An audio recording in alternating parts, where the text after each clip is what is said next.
simple present tense. ඉංග්‍රීසියෙහි තිබෙන දැවැන්තම සහ ප්‍රධානතම සාකච්ඡාවක්. One of the most important grammar lessons in English. මේ සඳහා ඊටාම හොඳ පුහුණුවක්, ප්‍රබල පුහුණුවක් ඔබ ලැබිය යුතුමයි සරල වර්තමානයේ භාවිතයන්ට. මෙහි ප්‍රධානම නියාමය, ව්‍යාකරණ නියාමය වන්නේ උක්තය ඒක වචන වන විට ක්‍රියාපදය අග S શબ્දයක් යෙදීමේ න්‍යායයි. That is the major grammar theory here. That is the major grammatical theory here. ඒ තමයි මෙහි ප්‍රධාන ව්‍යාකරණ රීතිය. නිර්මාණ විධිය සම්බන්ධව කතා කරනවා නම් උක්තයෙන් ආරම්භ කරන්න දෙවනුව ඒ ආසන්නයේම ක්‍රියාපදය යොදන්න. ඊසෑම්මා වැනි කිසිදු පදයක් මෙහි සම්බන්ධ වන්නේ නැහැ. උක්තයෙන් ආරම්භ කරන්න දෙවනුව ප්‍රධාන ක්‍රියාපදය ඒ ආසන්නයෙන්ම යොදන්න. Kamal goes, Nimal comes, I go, I come යනාදී වශයෙන් යෙදෙන වාක්‍ය රටාවයි මේ.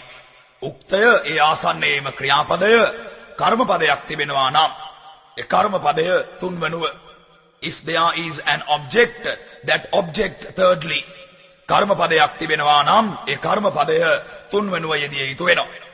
උක්තය සහ ක්‍රියාපදය එක ළඟින්ම යෙදෙන ප්‍රධානම ව්‍යාකරණ සාකච්ඡාවක් ලෙස, ව්‍යාකරණ රටාවක් ලෙස මෙය පෙන්වන්නට පුළුවන්කම තිබෙනවා.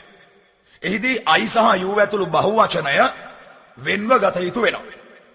I සහ you ඇතුළු බහුවචනයේදී ක්‍රියාපදය අගට එස් શબ્දයක් එකතු වන්නේ නැහැ.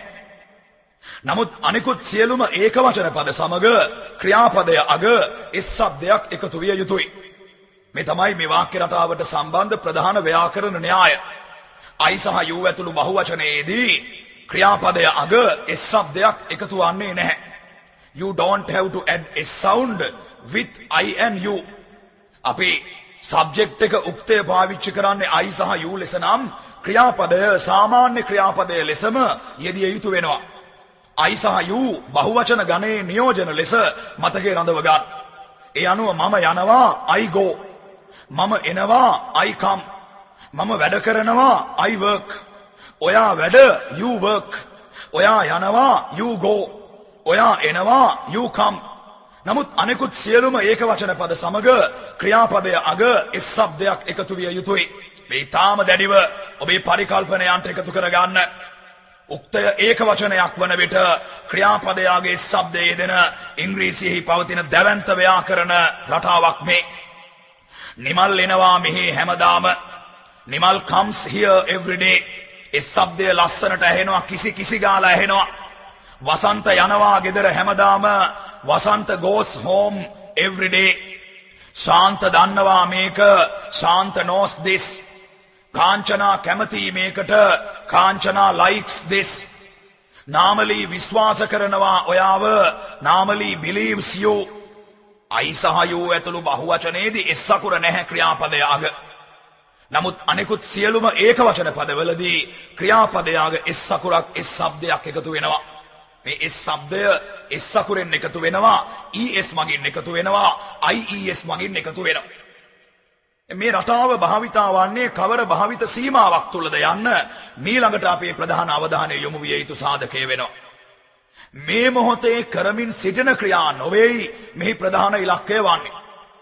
සරල වර්තමානය නැතහොත් simple present tense කියලා හඳුන්වන වාක්‍ය රටාවේදී ප්‍රධාන ඉලක්කය වන්නේ සාමාන්‍යයෙන් සිදුවන දේවල් පුරුද්දක් වශයෙන් සිදුවන දේවල්. සාමාන්‍යයෙන් කරන දේවල් පුරුද්දක් වශයෙන් කරන දේවල්. මම හැමදාම රැයට වැඩ කරනවා. I work at every night. I work at night every day. හැමදාම රැයට මම වැඩ. I work at night every day.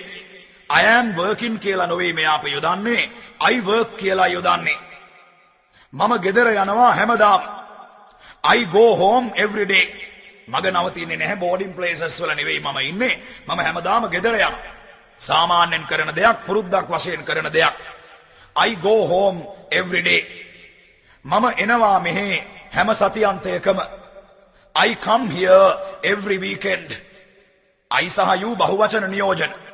නමුත් නිමල් එනවා මෙහි හැම සතියන්තයම කියලා අපි කතා කරනවා. Nimal comes here every weekend. ශාන්ත යනවා කොළඹ හැම සිකුරාදම. ශාන්ත goes Colombo every Friday. Shantha goes to Colombo කියලත් එහෙම යොදන්න පුළුවන්. ශාන්ත කොළඹ යනවා හැම සිකුරාදම. ශාන්ත goes Colombo every Friday. සෑම දිනයකම කරන දෙයක්. Every day, every Monday, every Thursday, every poor day, every morning, every evening, every night. මේ වාක්‍ය රටාව තුලට ගොනු වෙනවා. ing යෙදෙන්නේ නැහැ. ඊසෑම්මා යෙදෙන්නේ නැහැ. උක්තය ළඟම ක්‍රියාපදයේ යෙදෙන. විශේෂයෙන් මෙහිදී දැවැන්තව මතකෙර නැගී යුතු කාරණයක් තිබෙනවා.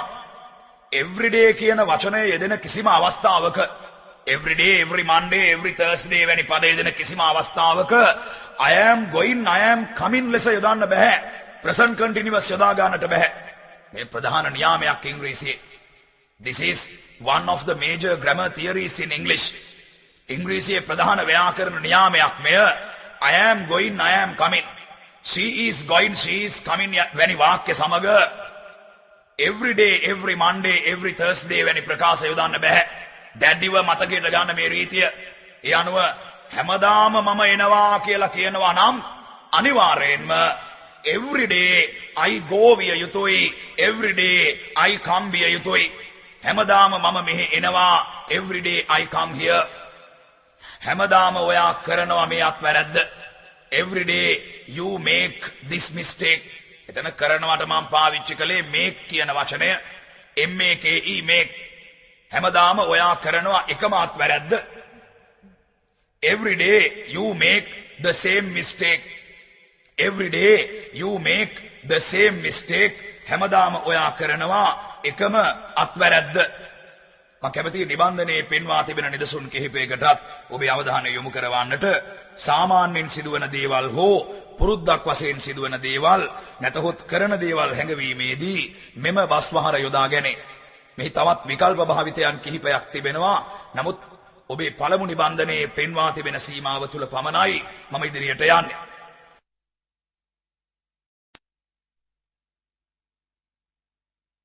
මේ පළමු නිදසුන 8 වෙනි පිටුවේ අපි පෙන්වා තිබෙනවා. We have given the first example here on the 8th page of your tute. සාමාන්‍යයෙන් චින්තා මෙහි එන්නේ හවස. ඒ සාමාන්‍යයෙන් චින්තා එන වෙලාව. Usually Chintha comes here in the evening. බොහොම ලස්සනට චින්තා කියන උක්ත පදයට පසුව ක්‍රියාපදය අග s ශබ්දය අපි යොදාගෙන තිබෙනවා. Usually Chintha comes here in the evening. සාමාන්‍යයෙන් චින්තා මෙහි එන්නේ හවස. සාමාන්‍යයෙන් කතා කරන්නේ ඉංග්‍රීසි. Usually she speaks English. සාමාන්‍යයෙන් කතා කරන භාෂාව පිළිබඳවයි මේ අපි කතා කරන්නේ. Usually she speaks English. Third example given here. තුන්වන නිදසුන මෙහි පෙන්වා තිබෙන. වේදනා කෝල් කරනවා මට හැමදාම උදේට. වේදනා calls me every morning. වේදනා calls me every morning. වේදනා කෝල් කරනවා මට හැමදාම උදේට.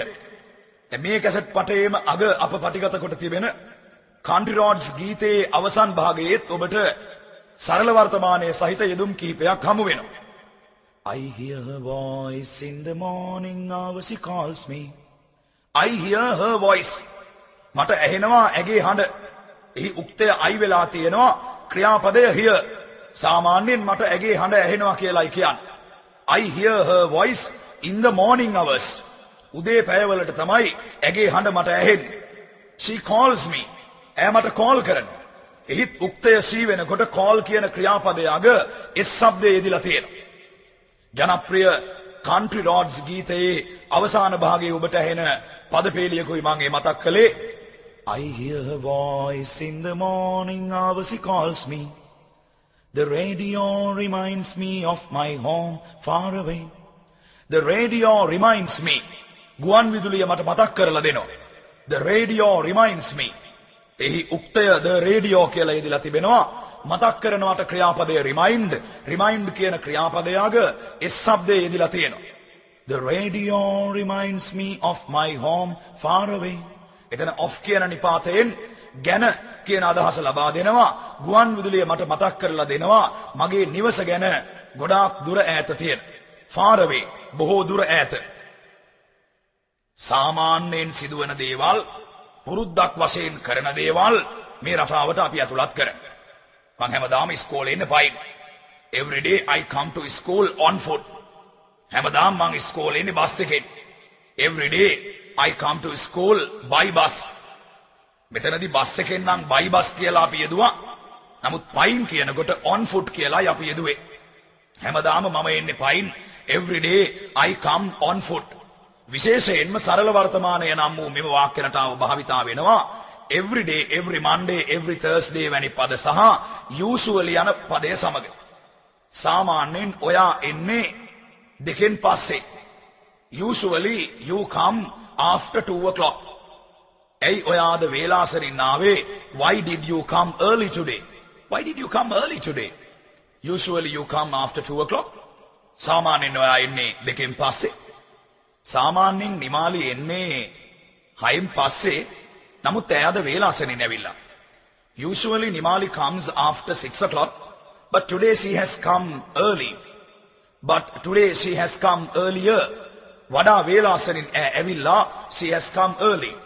නමුත් සාමාන්‍යයෙන් එයා එන්නේ 6න් පස්සේ. Usually she comes after 6 o'clock. Normally හැම බදාදම මෙහි එනවා. නමුත් අද ඇවිල්ලා නැහැ. Normally comes here every Wednesday, but today she hasn't come. Normally comes here every Wednesday, but today she hasn't come. නමුත් අද ඇවිල්ලා නැහැ. හැමදාම වහිනවා මෙහෙට. Every day it rains. Every day it rains here. වැස්ස ගැන කතා කරද්දී පොදු නියාමයක් තියෙනවා. වාක්‍ය ආරම්භ විය යුත්තේ it කියන පදයෙන්. එය නියාමයක්. වැස්ස ගැන කතා කරනකොට සාමාන්‍යයෙන් වහිනවා කියලා අපි කතා කරනවා it rains. මේ වෙලාවේ වහිනවා නම් අපි කතා කරනවා it is raining කියලා. ඒත් it වලින් පටන් ගන්න. ඒ it කියන පදය ඒක කියන අදහස ලබා දෙන්නේ නැහැ. එය ආධාරක පදයක් ලෙස පමණයි යෙදෙන්නේ. That is just a helping word. සාමාන්‍යයෙන් වහිනවා usually it rains. හැමදාම වහිනවා මෙහෙට every day it rains here. මම ඉන්නේ මේ ළඟ. I live here very close by. I live here very close by. A S શબ્දයේ දුනේ නැහැ. I බහුවචන ගණය නියෝජනය කරන නිසා. ඇය ඉන්නේ මේ ළඟ බොහොම ළඟ. She lives here very close by. ඇය ඉන්නේ මේ ළඟ. She lives here very close by. She ඒක වචන උක්තයක් වෙන නිසා live යන ක්‍රියාපදයට පසුව S શબ્දය එකතු වුණා. She lives here very close by. මම යාව බොහොම හොඳට දන්නවා. I know her very well. She lives here very close by. Ranjani inne Battaramulle. Ranjani lives in Battaramulle. Mama බොහොම හොඳට දන්නවා. I know her very well. මේ විදිහට කෙනෙක්ගේ පදිංචිය පිළිබඳව කතා කරන්නත් මේ රටාව බහුලව යොදා ගන්න. සාමාන්‍යයෙන් ඇය හෝ ඔහු පදිංචිව සිටින ප්‍රදේශයයි මෙමගින් අපි කතා කරන්නේ. වසන්ත ඉන්නේ මඩකලපුවේ. ඒක යාගේ ගම. වසන්ත lives in Batticlaw. That is his native place. ගම කියලා අපි කතා කරනවා native place. ඒක යාගේ ගම. That is his native place. වසන්ත ඉන්නේ මඩකලපුවේ. වසන්ත lives in Batticlaw. සාමාන්‍යයෙන් ඔහු ජීවත් වන ප්‍රදේශයයි එමගින් අපි කතා කරන්නේ. සමහර විට බිරිඳ පිළිබඳව සැමියාට කේලමක් කියන්නත් මේ රටාව පාවිච්චි කරන. ඔයාගේ පවුල හැමදාම හවසට කොහෙද යනවා? Your good lady goes somewhere every evening. මේ පවුල කොටවන්න පොඩි කේලමක් කියන්නේ husband wife ට විරුද්ධව. Your good lady goes somewhere every evening. A your good lady කියලා අපි යෙදුවේ ඔයාගේ බිරිඳ කියන අදහස ගන්නයි. Your good lady goes somewhere every evening. ඔයාගේ බිරිඳ හැමදාම හවසට කොහෙදෝ යනවා.